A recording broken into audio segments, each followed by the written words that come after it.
Thank you. It's nice to see you. And Good I think afternoon. I think you featured on that album, didn't you, Tony? Tony, Damon? You featured on Home Cooking. Yeah, there's a bit of singing from you on that. Yeah, I did. I mean, that's how I got to kind of really get to know Tony. I went into he was in a studio in the West End, and went in one night and got very drunk with him, and tried to sort of do it there and then, but I couldn't get my head around the rhythm, so I just sort of said, I think I'll take it away and work on it, and I kind of, you know, slowly got my head into his space, and then that just sort of developed into a kind of ongoing thing where he'd come down to my studio when he was in London, because he lives in Paris, and we just sort of basically muck about, and then we kind of got enough stuff together to try and make an album. So we went to Lagos, and then I cleared my throat and didn't sound quite the same, and actually the record didn't sound quite the same as I thought it would. It didn't feel focused. It was, in some ways, I felt like I'd gone over there and just listened to loads of people playing. You know, I hadn't really contributed. I mean, I had an amazing time, and it was a very enjoyable process, but it didn't really resonate with me in the way I'd hoped. So we came back and we scrapped that whole record, and then I got in touch with Paul, and he came over to the studio, and another process started, but sort of in the blueprints of the first two, except this time it was really a very different dynamic, and that's how we got The Good, the Bad and the Queen. Right, okay, so you were trying to make a record with Tony Allen, and you tried it a couple of times. I could précis that. Yeah, no, you've almost précised it. I mean, I just don't know how short you... Yeah, no, well, this is the expanded version, isn't it? This is the... London, Lagos, London. Yeah. That was it, really. Of Devon. London, Lagos, London, Devon.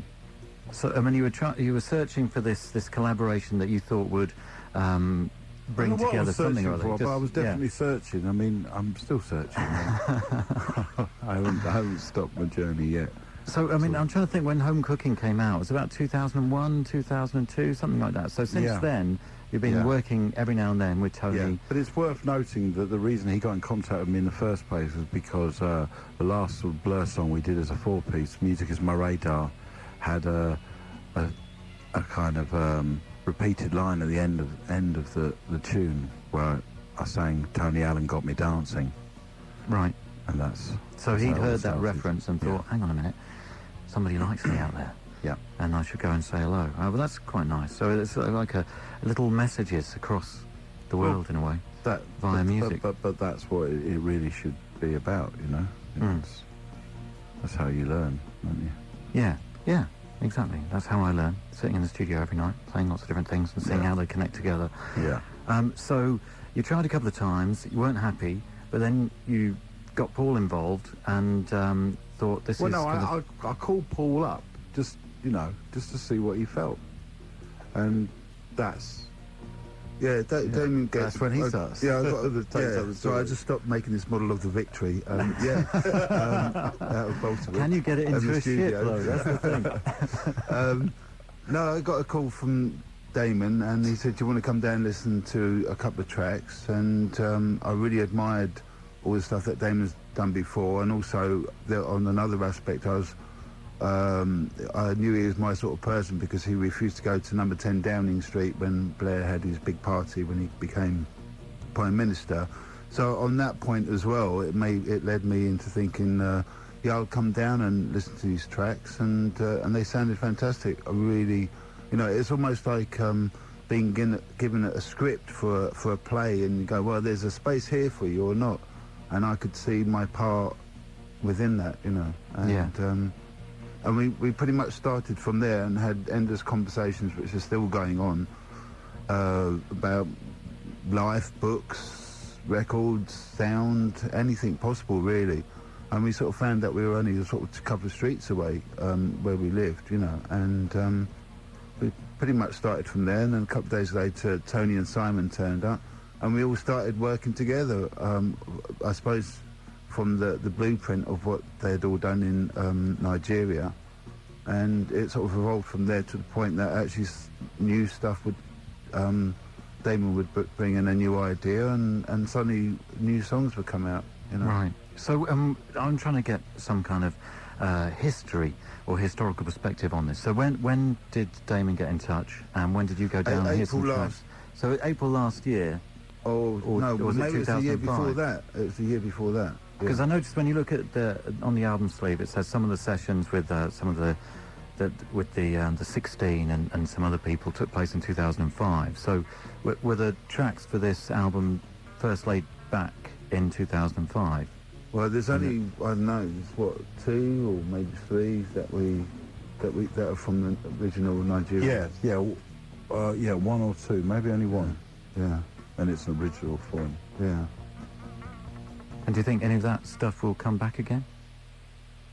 Because my imagined Nigerian session between you and Tony and Simon is 55-minute jams. Yeah. Well, the stuff I heard, I mean, like... See, that was the mistake I made. That was the mistake I made, is that I tried to turn them all into songs.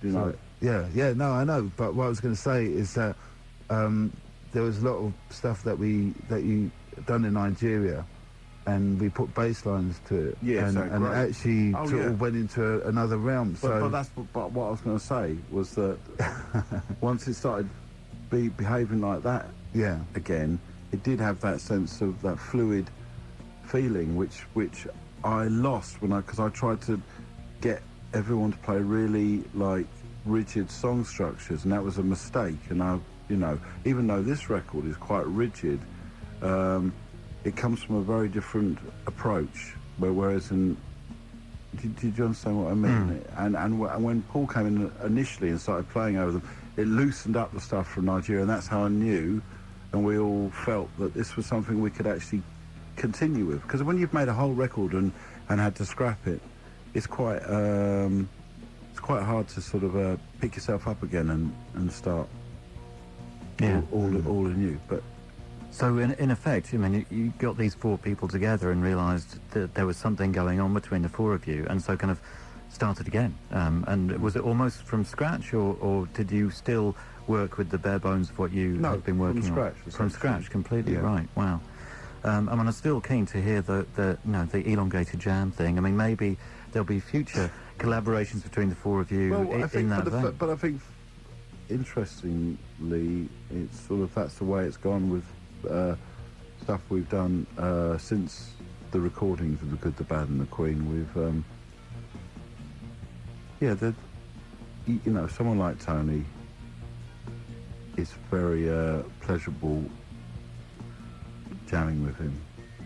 Yeah, no, it's sort of like every note or every next section you go, it's like an education in playing with Tony, because the sort of rhythms he throws out, and I'm trying to sort of fit in with what he's doing, and then he tells me, oh, whatever you do, don't follow me. And I'm going, well, okay, all right. So it's sort of tricky, but then again, I was sort of like, in the way that Damon said earlier, but that he got into Tony's head, and actually it sort of descended upon you like snowflakes. Suddenly you get it, suddenly you realise, whereas at first it's like quite puzzling to understand the rhythms and where can you fit in, but was it? I think we're there.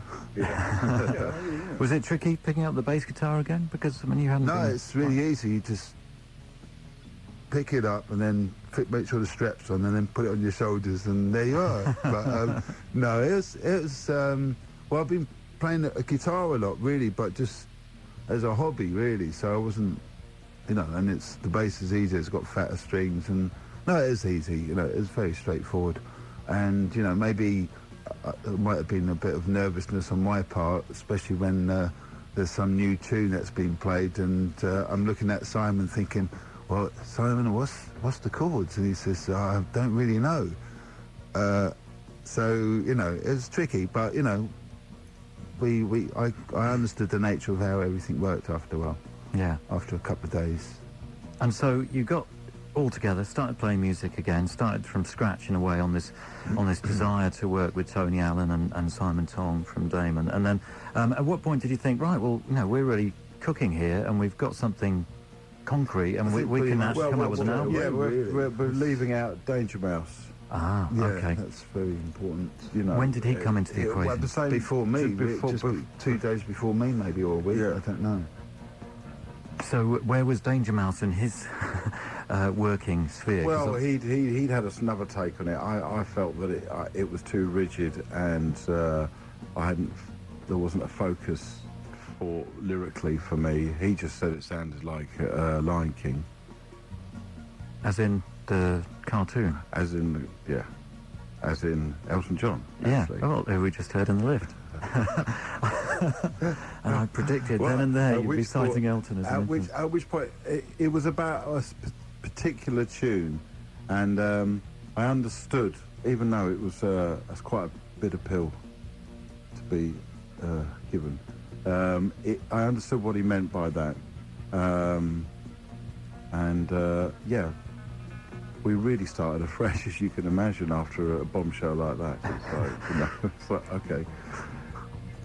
And so then how much of the album had been recorded at that point? And then when Danger Mouse came in, I mean, He where was the there tracks pretty were all... much at the beginning. Right. Yeah. See? Well, yeah, he was a couple of days or a week before I even turned up in the first place. And areas where maybe, without Paul and Brian being around, I wouldn't have kind of gone to necessarily lyrically, because I felt like I'd sort of had a go at that years ago, and I didn't know whether I had the same sort of love for the subject. But it found really that I had greater love for it than I had then, and I'm so glad that I took that plunge. So the subject being London, England, Yeah, the UK. yeah. Because I've been getting about over the last 10 years, and I've felt many times that I've kind of arrived somewhere where I could rest my soul, so to speak. But Paul had a similar experience when he went to the States. But I mean, you can't get away from the fact that we love where we come from. Yeah. And it's hard. It's hard to accept that within yourself, But once you do, I think it's quite liberating. Yeah. Well, I think we should hear the record. We've got lots of songs to play and lots of perspectives to go into as I we don't know play if the we record. talked it up or talked it down. A bit of both, I think. Yeah. But I mean, you've got the whole album's I duration don't know to if everyone's talk it up switching even off there more. going, you know what? I think I'll give that one a miss. No, when they hear the first song after the ad break, they'll be glued to their radios listening. It's I true. don't know. It's impossible to imagine so many people listening to the radio and knowing what I do when I'm listening to the radio. Which is I what just do can't you do imagine when you listen that to the radio? being like every other thing that is possible is being done simultaneously. That's the good thing about radio, though. Well, no, it's great. It's lovely. And it kind of seeps into your subconscious. It's magic. And it's even better at night time. Right, okay, The Good, the Bad and the Queen, the album, the whole thing on its way.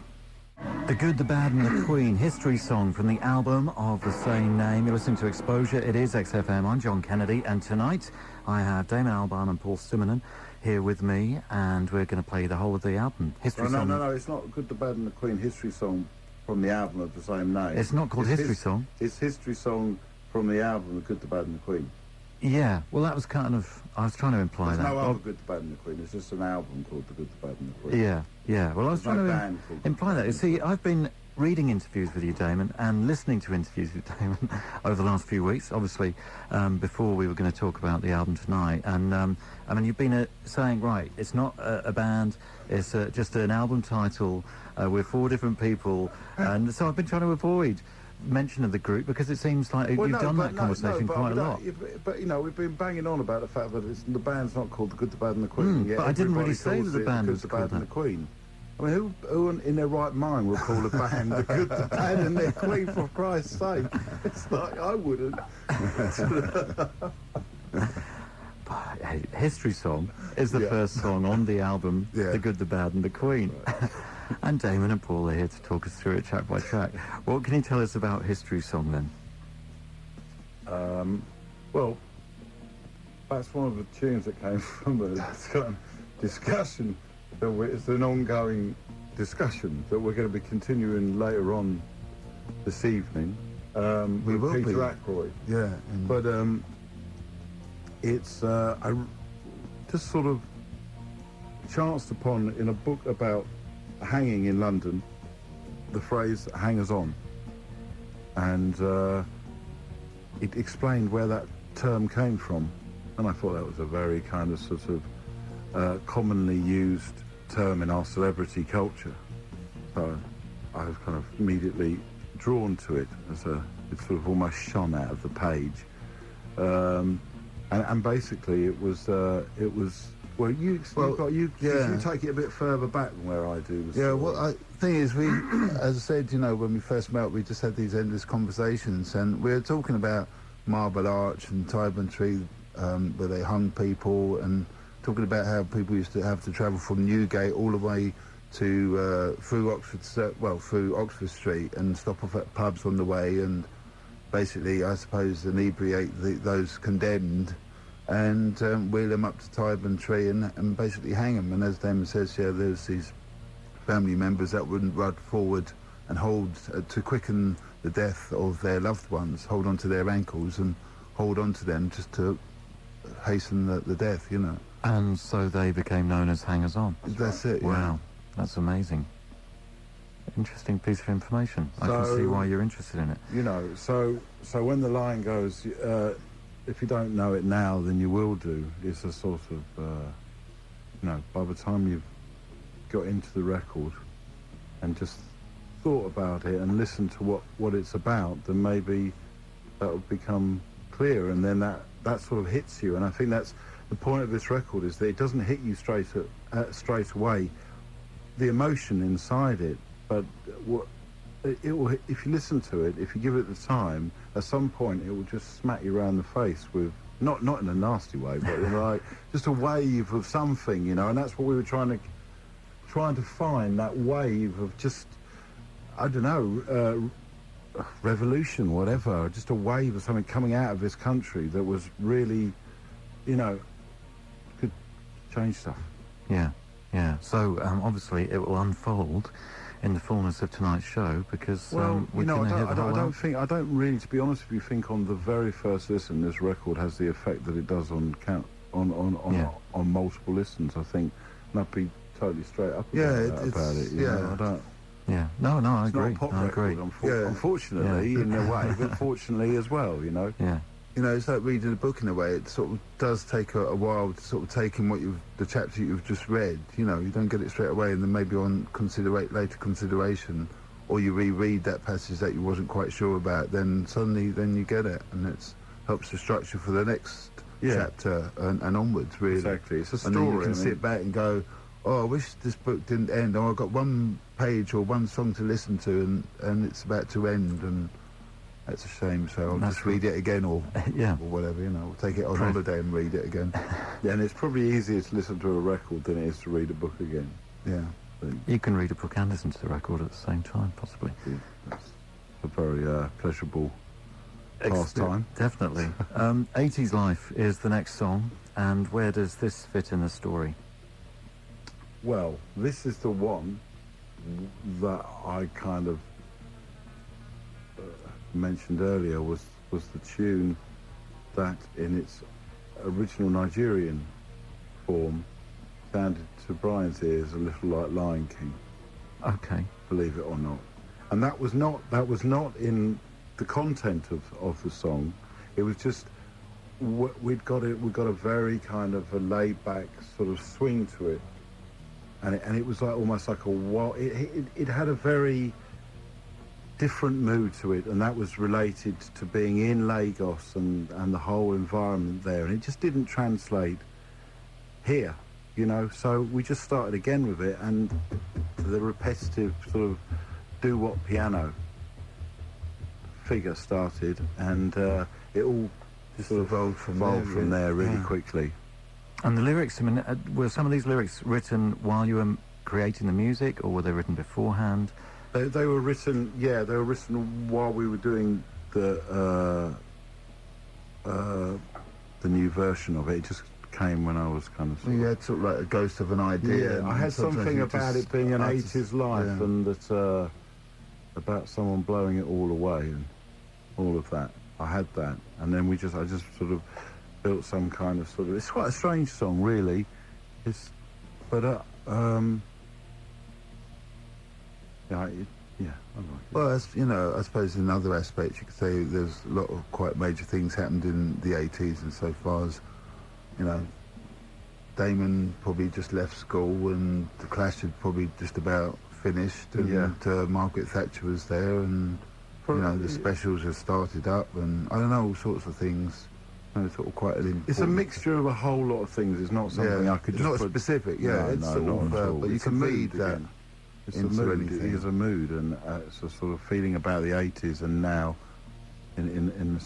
translated as a mood. I mean, the moods are really hard things to write down, Yeah, definitely. But they're good to listen to. Yeah. So we can listen to it now. This is 80s Life.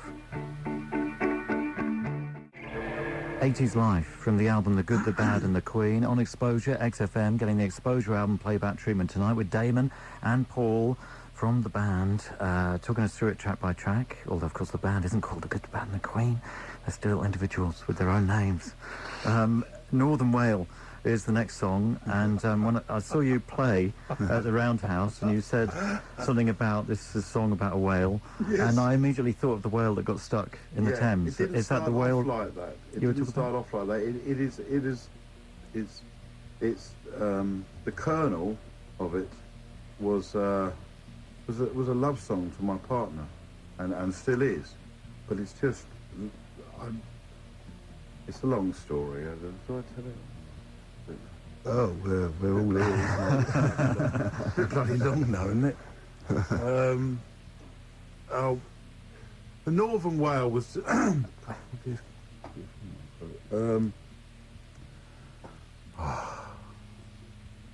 feel I should explain it, but at the same time, it's going on and on and on, explaining stuff. In a way, there are two sort of similar ideas for it, insofar as obviously you've got the whale coming up the Thames and that whole event and the whole sort of surrealness of the whole event, and then obviously Damon on his part on another aspect was actually writing a personal thing to somebody special about a trip that she was going to be doing up in the northern Antarctic, which was diving with leopard seals. Leopard seals. And I just thought that I'd sung this song about a northern whale coming down to save her if she got into trouble. And it's just very odd when you've written a song completely and then an event like that happens while you're recording it. Sort of. It's a bit spooky. I've sung about This happening, and then a whale came up the Thames. It's not directly, but I mean that is something you find a lot when being a songwriter. I think most songwriters would say that they've had moments like that. And but that's something magic, I suppose. Yeah, definitely. But often people say in this situation, that some of the songs seem to come out of the ether, or they just seem to materialise, and suddenly they're there. That's right. And then the next thing they're recorded, and people are listening to them on their iPods, as it were. This is Northern Whale. But it's about ghosts as well, and this is a very spectral record, and it has a lot of ghosts in it. That's what we were... Well, we'll pick that up a little later on, I think, because we'll mention ghosts one day. Well, we will, so you want to embrace them, really. You're listening to Exposure. It is XFM. I'm John Kennedy, here with you until 1. And tonight, Damon Albarn and Paul Simonon are here. The Good, the Bad and the Queen is getting the Exposure album playback treatment. And that was Kingdom of Dune. It's the single, which is out this week. You get the album next week. And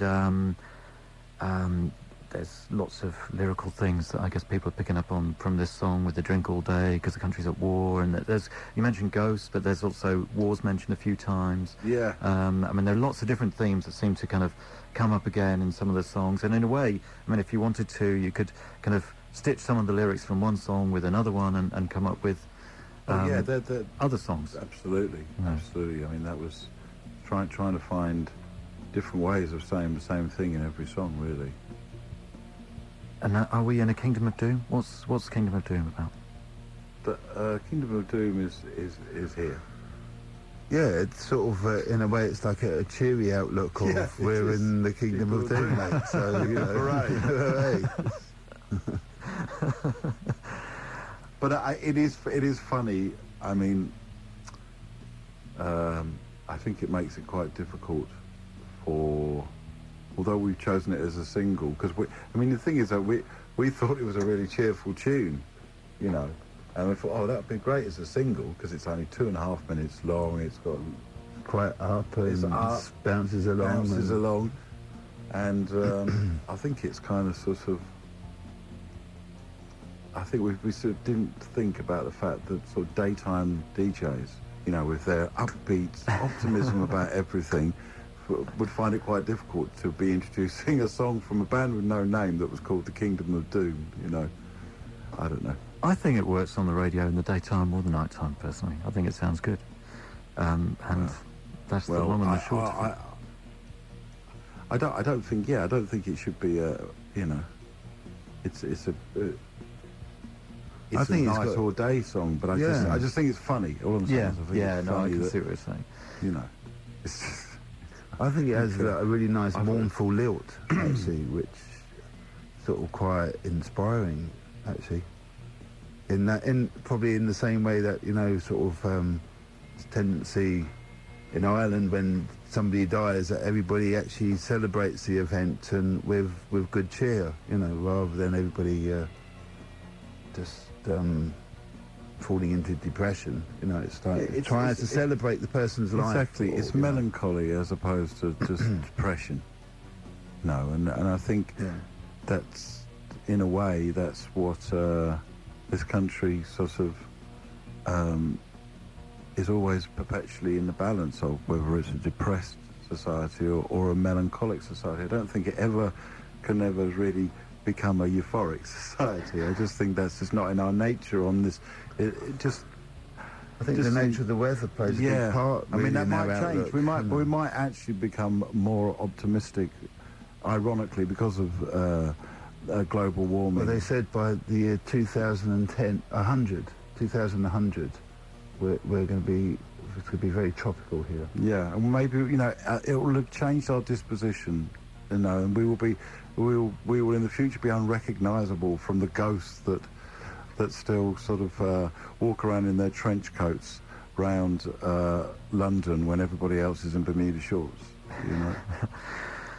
And mention of ghosts, Herculean is the next track, and ghosts crop up here again, don't they? Yeah, they do. In the lyrics. Well, yeah, I mean, it all comes out of a cemetery, really, this one. A particular, is this Kensal Rise Cemetery? That's right. Yeah. So is that where you go for inspiration, Damon? I mean, Well, I tell you I've what, been there for inspiration. Yeah. I've done a lot of painting there. It's fantastic. you You've know. been there a lot more than I have, really. I think that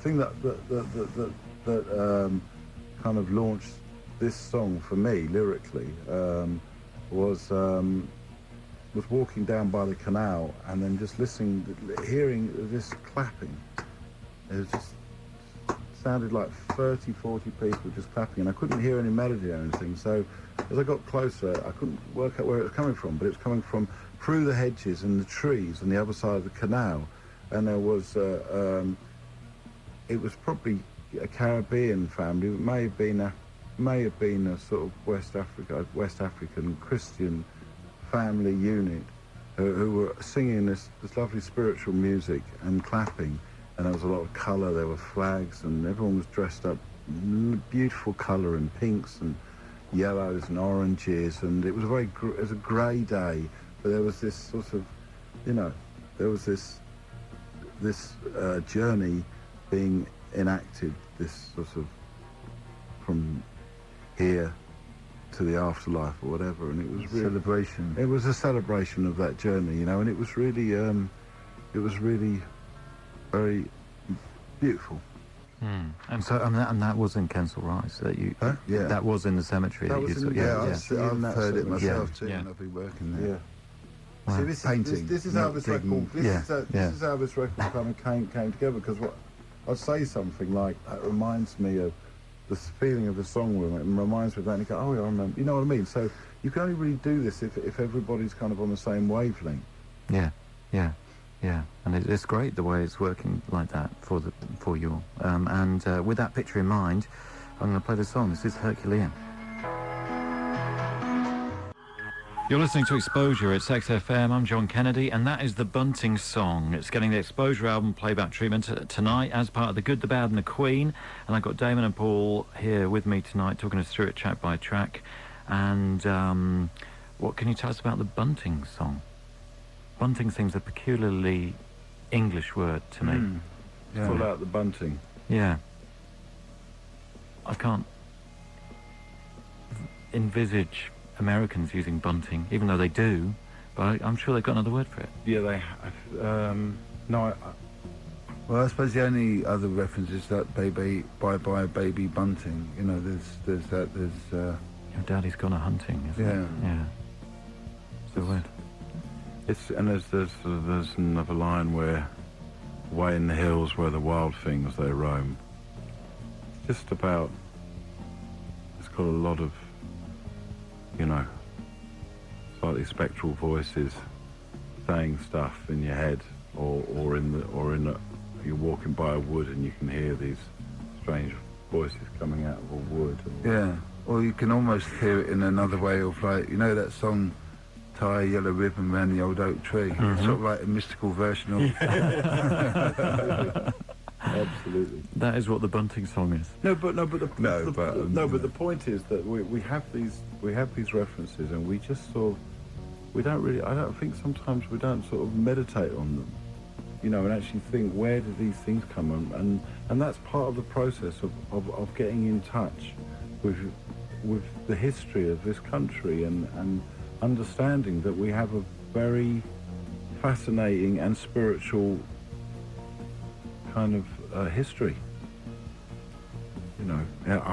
And at times like this, it really seems to me that that's the side of our national identity that we should be celebrating, you know, not the kind of superficial kind of... Or just having some sort of panic attack over your Yeah. own culture, because Yeah. there's so many other cultures living here, and I mean that's fine, that's how it should be. But then again, you know, it's good to be aware yesterday, what as they say, so you can always see the future, you know, in some ways. But no, I suppose, you know, England, I suppose particularly, has probably been more known for its poets and its writers, of course. So in some ways, the written word is something that can be, because of the English language in itself, there's so many options that, you know, it's... Do you know a great what? platform. Britain, England in the this is abroad. England in the time of the Tudors was known as Merry England. Okay, and then during the Victorian era, it was known as the country with no music abroad. Wow. Literally. Yeah. And I think that's just fascinating, you know, to kind of think that, you know, we see ourselves in such a different way, but it's like, I love the idea that, you know, everywhere else in the world, during our great revolution, when we were taking over the world, everyone just didn't think we had any music at all. We were actually known as the country with no music.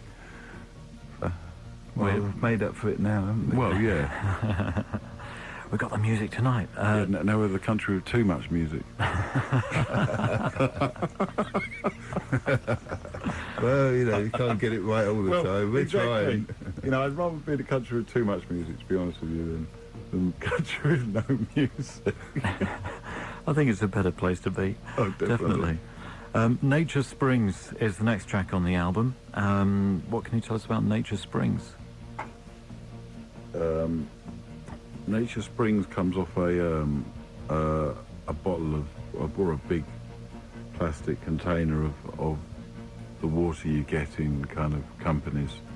You know, every company has their supplier that just provides all this huge, great bottle of water as opposed to little ones, and that's kind of it. Just Nature Springs. It just sounds like such a lie. It's like instead of a spring, we've got a Lorridge livers. I don't know. It's just madness. It's about madness, you know.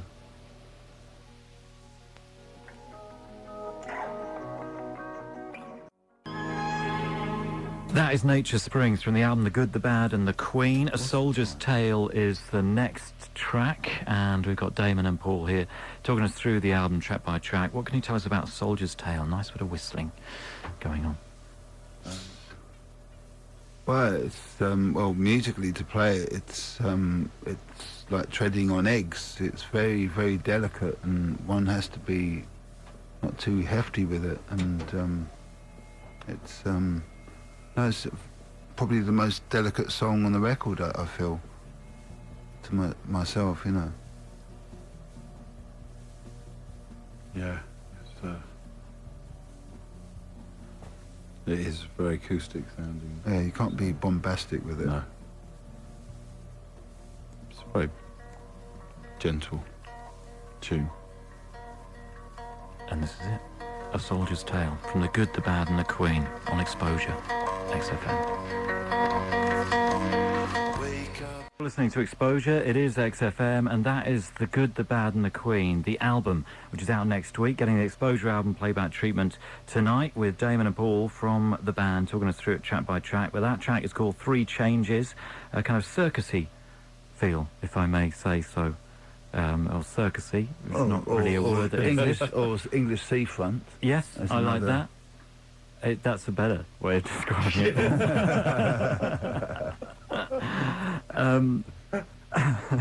And this contains that great phrase, "Stroppy little island of mixed up people," which a lot of people are cottoning onto, but it is a great, great phrase. One of your best, I think, Damon. Oh, good. Which does seem to sum up Britain so well. It's very close to the Kingdom of Doom, you know what I mean? It's just... I can't help but just describe it like that, because it just seems like if you try any other way, it just... it doesn't sum it up for me. Yeah, no, fair enough. Green Fields is the next song, and, well, what can you tell us about Green Fields? It's almost like with the introduction of the song, you explain a little history of The song speaks for itself, Yeah. it really does. I mean, one of the few songs I've ever written that actually speaks for itself, you know, so I'm not going to speak on its behalf. We'll let the song do the talking. Green Fields from the album The Good, the Bad and the Queen on Exposure XFM, which has got the Exposure album playback treatment tonight, courtesy of Damon Albarn and Paul Simonon, who've been talking us through it track by track. The next song is called The Good, the Bad and the Queen, and when I first heard this, in a way, this seemed to me to be more what I imagined the album was originally going to sound like, and I saw the list of ingredients, Damon Albarn, Tony Albarn, Paul Simonon, Simon Tong. I thought, well, this sounds like, I mean, like I've said before, that this will go on for forever. It'll be them all grooving, in this wonderful heavenly type place. Yeah. And in some ways this does this. Yeah, it does. It And- does. But, you know, I don't think it would have worked if we'd have done the whole album like that, you know. We wanted to make a record that apart from all the things we've talked about, also introduced Tony's sensibility into a kind of much wider consciousness, you know, and made people aware of his contribution, and from that point, then you can go on. It's like a passport to that whole continent, and then once you've kind of got your head a little bit around that continent, you can go to South America, you can go to the Arabic music, you can go to Mediterranean music, you know, you can go anywhere, you know, you can just go on. Yeah, no, I'm So with you we didn't all the want way. to kind of overload that, really. 'Cause Yeah. that's a really big task. It's a great idea. I mean, that's why I played Tony Allen earlier in the show, and he's been a guest on the show, and Yeah. you came on and talked about Mali music before, and I love the way it all interweaves, and I think it's brilliant that you're bringing him to people's consciousness that wouldn't have come across him before, because he is extraordinary. And is there anything to the lyrics that we should make a note of before we hear the music? Difficult to say, really, because at the end of the day, the lyrics are for another person to interpret in their own particular way, in their own environment. You know, I always sort of find explaining lyrics is like spelling it out to people. I like people to actually have come up with their own, because you get some very interesting alternatives. Yeah, much more interesting sometimes than Insofar than as- actually what you meant. So far as years ago, there was a song that the Clash did called Tommy Gun, and some child thought the song was called Tommy's Mum, and the line went on, "She bakes cakes for everyone." And in some ways, I think me and Joe actually quite like that lyric more so. It seems quite nice, actually. Yeah, I know. So will there be another album with all four of you working together? We've sort of done an album already, actually,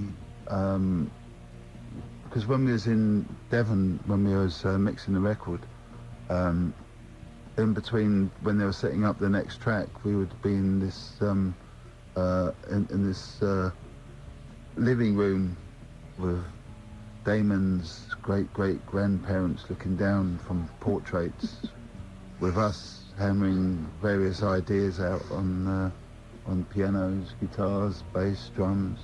So the prospect of a second album from the four of you is likely, but it won't be called The Good, the Bad and the Queen. No, It'll be called something else, but Yeah, it'll still be called Damon Albarn, Paul Simonon, and Tony Allen called that Song. either. Two things it won't be called. Everything else is possible. Yeah, Will we've you no come- idea really. You know, we'll just see how it goes. You know, we'll just take it as it goes. You know, it's no sort of, well, in 2 years' time we're going to be doing this. We'll just see how it goes. Yeah. You know, the good thing is about this whole project is we've all got other sort of things going on in our lives, and it's really nice when we can meet up, get together, and play these songs, and be together and play some shows, and then we go back to our other department in life and come back again. It's very casual. It's not like you know, like joining the army or something. Yeah, no, I can understand National that. But it's service. great. I mean, I'm excited about the possibility of you all working again together and hearing more music from you, and I'm kind of interested to see in which direction it Well, it goes. could become a completely different form. You know, Yeah. it might not even be music. Who knows? You know, see where we go, really. Having seen you play live, I mean, there seemed to be a real gelling between the lot of you on stage, and you're really Getting a bit more and more so. I mean, we haven't really played many gigs, so I think we've got a bit of a way to go there before we're really. But we're starting to touch on it, you know, and that's heartening. It means we will get there at some point. Yeah, and you've got lots of gigs lined up, so We've got quite a few. Yeah, yeah. not too many though. Don't like- enough to enjoy it. Oh yeah, definitely. Oh, We always enjoy it. Yeah. Yeah. Well, thanks. Don't worry about that. Thanks very much for coming in and talking us through the album. And this is the last track, The Good, the Bad and the Queen. Exposure, XFM.